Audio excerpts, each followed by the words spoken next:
Hello, Abraham. I have had a lot of expansion lately, the more that I'm practicing. One of the areas I'm working on is in relationships and love. I desire loving relationships. I found myself surrounded with a lot of people that I was having a hard time. I'm trying to work out the conditional parts as well as honoring my own inner self. And I feel like my inner being is letting me know, okay, these people, they're not in a great place. They can't really offer much to you. Go to a different place, go within, take care of yourself. I feel like that was the lesson that I've learned through these relationships, is how to love myself so I can bring in more loving relationships. Well, we're appreciating what you're saying, and we are in agreement with a lot of it.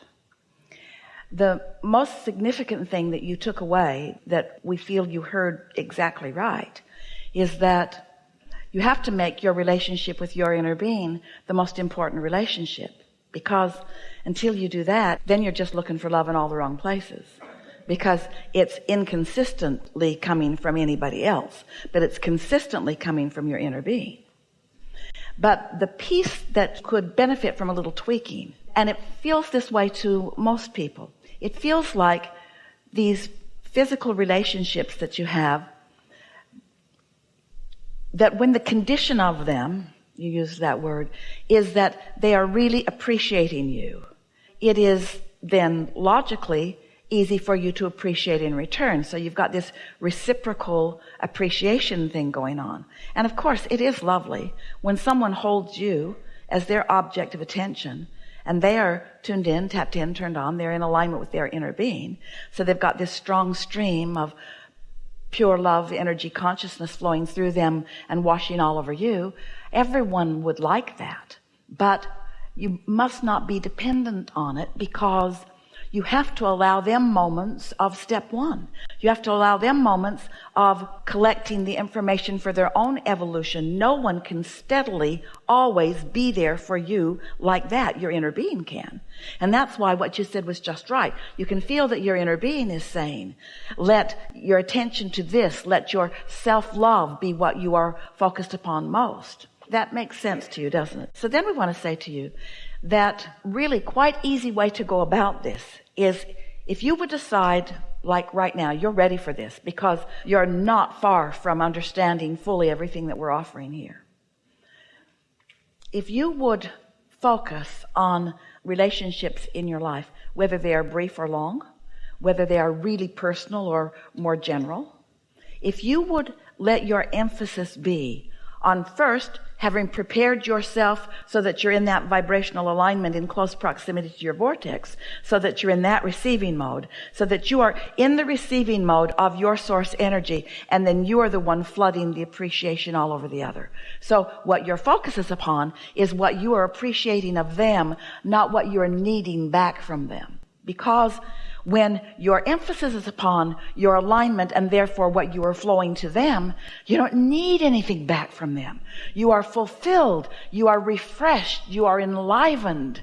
You are all that you are here to be. There is satisfaction and then flowing that outward. But if you don't take the time to line that up first, and so you're in some sort of neediness, and then you're looking for something from another that they may or may not be able to give you, now you're dependent upon them. And if it doesn't flow, then you begin to feel resentful because it's something that is so necessary to your well-being, you see. One of the hardest things for most people is to flow appreciation to themselves. You're harder on yourself than you are anybody else as a general rule. But when you get the whole of this picture in your mind and you realize that you can, through meditation or through appreciation. Esther likes to sit. There are a few decks of well-being cards and law of attraction cards, and the Hay House publisher has found just the most delightful artists who have taken the words that we have spoken and that Jerry and Esther gathered, and then an intuitive artist, 3 or 4 different ones, have sat with the essence of the vibration of the words until in their receiving mode they've been inspired to the art.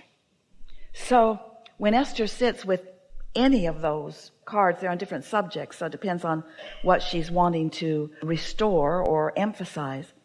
She can feel, just by holding them in her hands and by leafing through them, the influence that all of this energy that has gone before has upon her in that moment.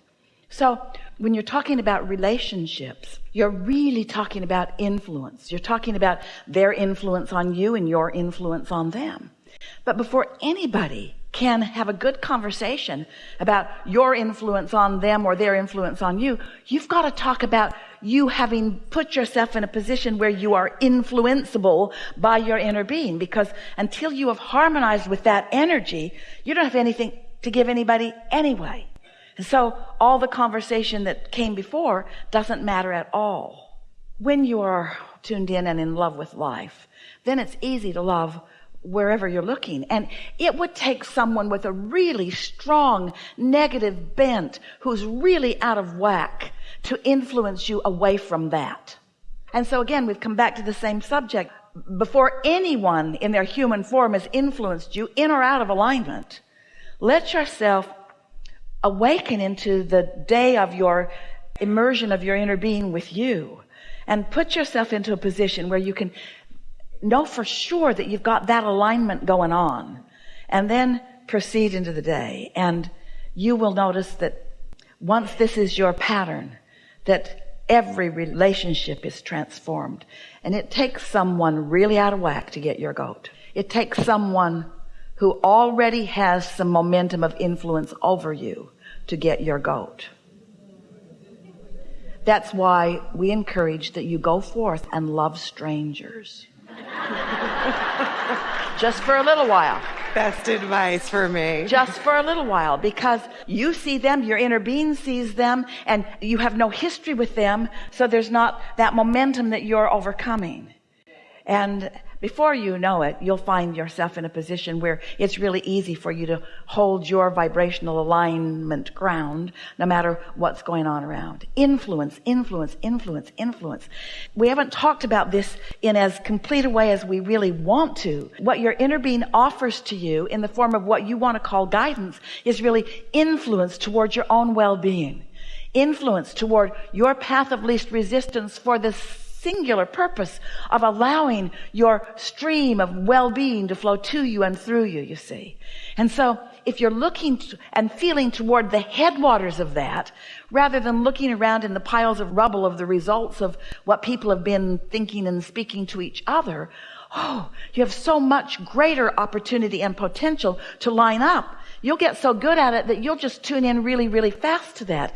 And then when you go out into the world, Esther's been walking the loop around her home in San Diego, and as she's walking by herself, and she was teasing because she sees all kinds of people. There are neighbors all around and people walking their dogs, and it's quite an active environment where there are a lot of people around.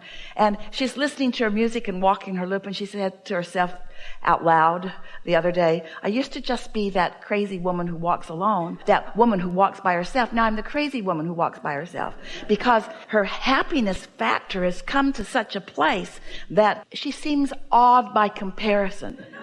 What else is going on around? In other words, I don't usually skip. And everyone who has a dog wants to stop and walk with Esther, because they can feel that she's tuned to this well-being, you see. And so your influence is all about how you feel. It's not even about the words you speak. It's about the atmospheric conditions that you've created around yourself and the degree to which you allow them to flow.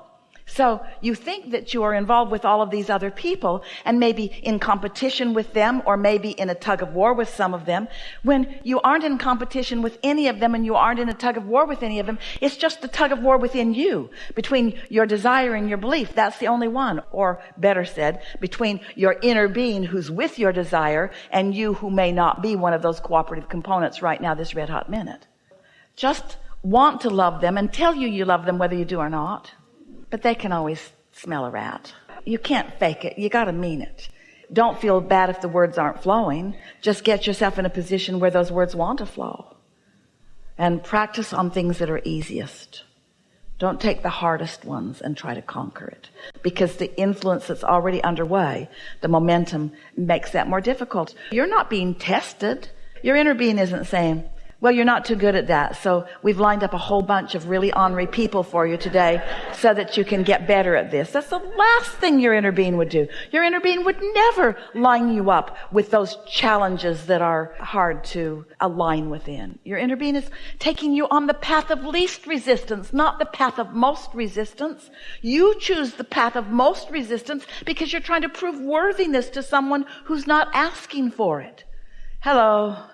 I've called you today because you're my hardest friend. And I went to this seminar and I believe that I should love you. But you're hard to love, so I'm starting with you. We wouldn't. We would say, hello, you're my easiest friend, as you speak to the dandelion or the bunny that runs across the street or whatever it is, until you get the hang of just feeling so good that nobody can influence you out of it.